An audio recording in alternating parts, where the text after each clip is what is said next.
How we doing, everybody? This is Jeremy at Cessnon House at the school, and I wanted to show you some of the typical equipment that we have on a hotline. Sorry for the mask, but there's other people around.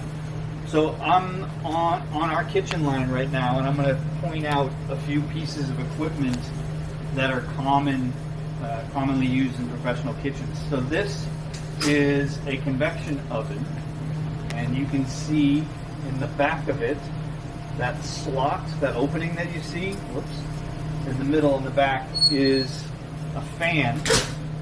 And the way this works is this is a gas that'll turn it on, and you can see the light come on here where it's not at whatever temperature it's set at.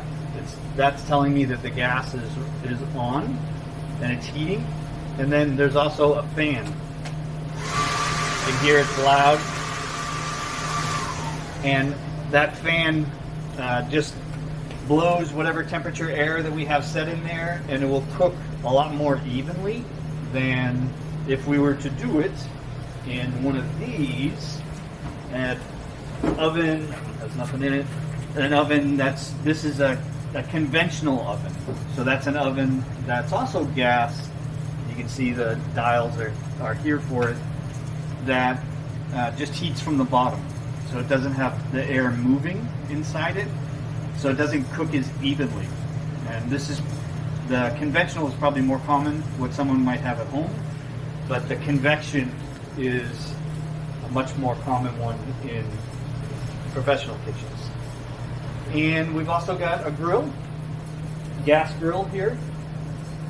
Again, just has some valves on it for it. And then a range. And these, you can see as I turn on the gas, it turns on. And they, again, we don't have any dials really. There's just this valve here. And those, we just need to get good at controlling how much heat we're using for, depending on what it is that we're making. You may notice above me is a fan that you can hear running. I'm going to turn it off for a moment. And hopefully it got a little quieter. So that fan, there's filters up there that filter the air that's being sucked out of this kitchen and blown outside. And that's to assure that we don't put a bunch of grease and things like that into the environment. But it also helps protect the people that are here in the kitchen so they're not breathing in all of that. It's getting sucked up out of the kitchen. And then we've got a fryolator here, which is just full of oil. Usually canola oil or some kind of vegetable oil is used. And it also just has a dial on it. It's all dirty down here, but you can see there's a dial down here that we can set the temperature. And so we can control the temperature of that oil. Typical temperature setting on a fryolator is 350 degrees. So that's almost always the temperature they're set at. And then as I turn around on the other side, there's a steam table. So this has some temperature gauges on it, and then wells that are full of water that we can use these types of pans on. They're called hotel pans.